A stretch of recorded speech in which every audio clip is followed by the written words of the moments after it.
Hello, Aquarius, and happy January 2020 to you. This is Capricorntigress, Adrienne of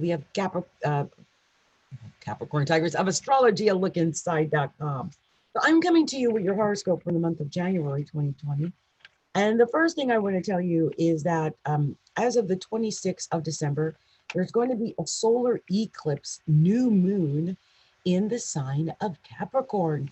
And it is the last new moon of well, the decade, the last new moon of 2019. And it's major. It's going to be at 4 degrees of Capricorn. It's going to be on the 26th. And then on the 28th, Mercury goes into Capricorn. So there's going to be a lot there. What this means for you, though, Aquarius, is that there's a lot of emphasis. There's a lot of emphasis that's happening in your 12th house.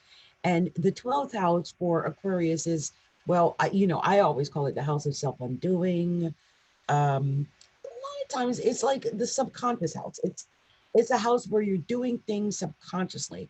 You're doing things without even being consciously aware that you're doing them. A lot of times addictions are in this house because it's the things that we do subconsciously, or we do it over and over and over again out of route. It's just something we're accustomed to.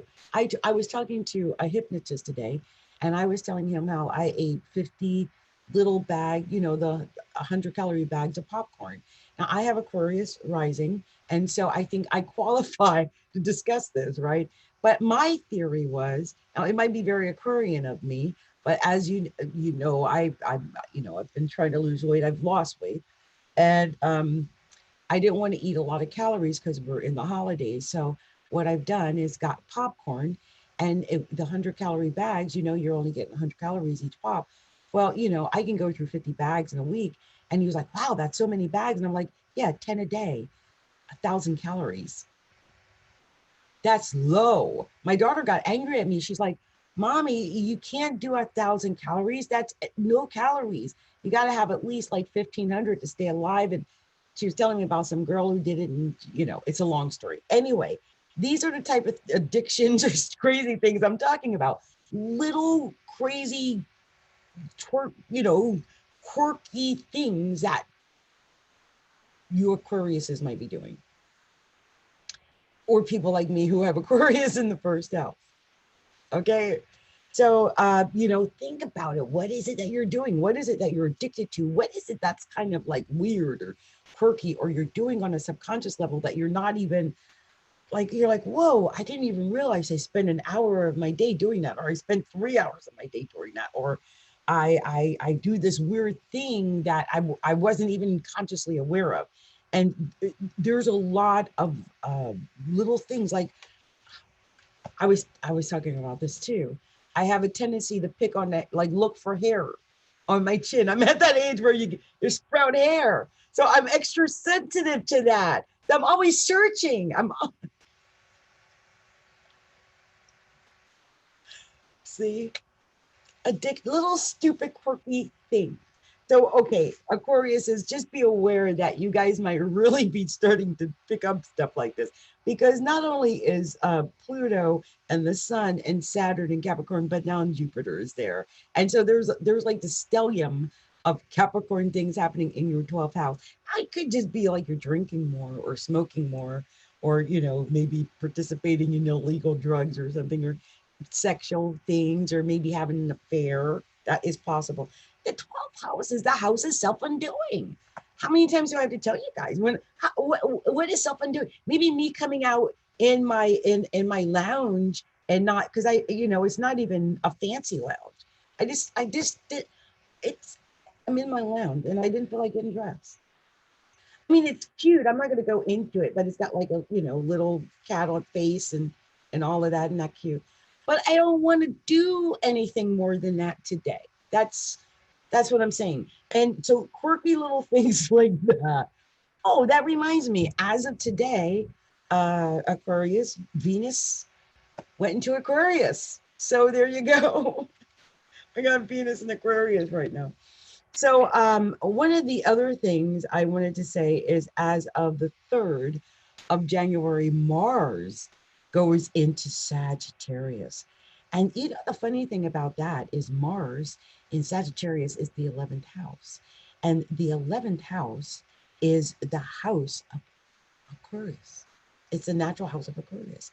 And so basically, Mars is going to be, it's almost like having Mars in Aquarius. So you might feel like an extra power oomph or something. It might come through when it has to deal with groups, associations, clubs, organizations you belong to, friends, friendship. I'm thinking like on Facebook, YouTube, you might suddenly feel like the Mars is there.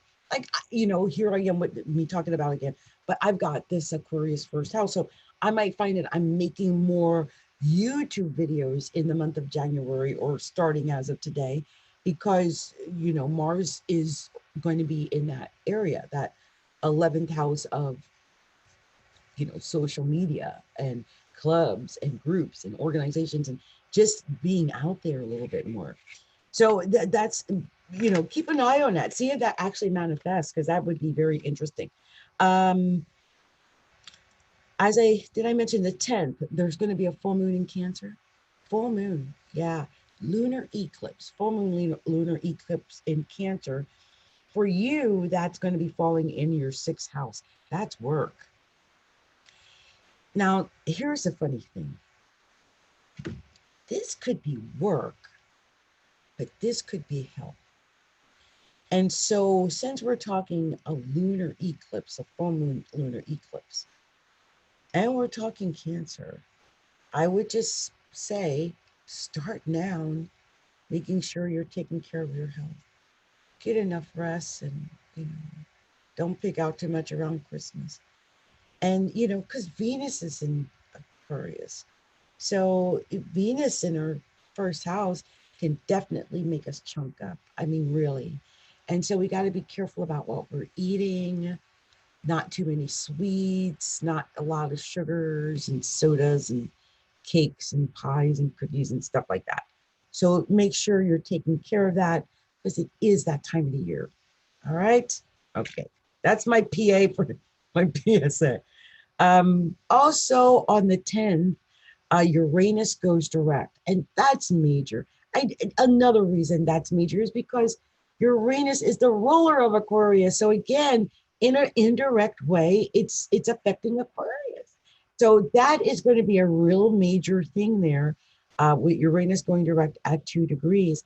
And I really think it's going to affect things on the 24th, when there is going to be a new moon in Aquarius at 4 degrees, because Uranus is going to be squaring that. I want you guys to be aware of it now, because the sun and the moon are going to be at 4 degrees on the 24th of January. And that's going to be in the sign of Aquarius. And, you know, don't forget Uranus is going to be like, what, at 3 degrees or something. So just be aware of it. It could just be a weird, irritating square, but it is a new moon, and it's your new moon, Aquarius. And I hope that it's glorious, and I hope that you take advantage of your new moon. That's your new moon, and it's the 24th, and it's your time. So you just got to get to like, it really all starts as of the 16th, because that's when Mercury goes into Aquarius. So Mercury will move out of the 12th house. Thank goodness. Stop thinking about crazy things, and it'll get into the first house along with that Venus that's sitting there in the first. And then on the 20th of January, the sun goes into Aquarius as well. So there's going to be a lot. And then on the 24th, the new moon gets into Aquarius and conjuncts the sun. And so, you guys, it's going to be a big month. It's all about you, really. As of the end of January, like I said, it starts about the 16th. And that's when the emphasis is going to go off of it being, I don't want to say it's going to be dark. I mean, with so many planets in the 12th house, you might feel like you're not getting attention, or that you might feel overlooked, or that you know, the 12th house is just no fun, because no one really sees you. You know, you're just kind of when things are happening, a lot happening in the 12th, it tends to overshadow you. And so you may have felt that, over the Christmas season, it might have been yucky. And so it'll start feeling better the second week of January, the 16th of January, it'll start perking up. And as of the 20th, then it's your time. Okay? Well, hang in there, Aquarius. You got this. Got this, Aquarius. I'm telling you, you got this. Now, Neptune and Venus does go into Pisces on the 13th. So when Venus goes into Pisces on the 13th of January, it's going to be in the second house with Neptune. I will say this, Pisces. Venus, between Venus being in the second house early like that in Pisces and Uranus being in Taurus in the fourth house, and this second house is the natural house of Taurus, I would just say be cautious of making ill-advised purchases because you might have an urge with Venus going into the second house to buy things and to make things pretty, especially your home. I have a feeling it's going to have something to do with your house. Be careful of that. Don't spend all your money. You might make a mistake. Okay? All right. Well, this is what I had to tell you guys. This has been Adrienne, Capricorntigress of Astrology, a look inside. And if you haven't, be sure to go by astrologyalookinside.com and be sure to subscribe so that stay in touch and you can stay abreast of all the latest happenings going on with me and with astrologyalookinside.com. All right. Much love to you. Bye. So you guys,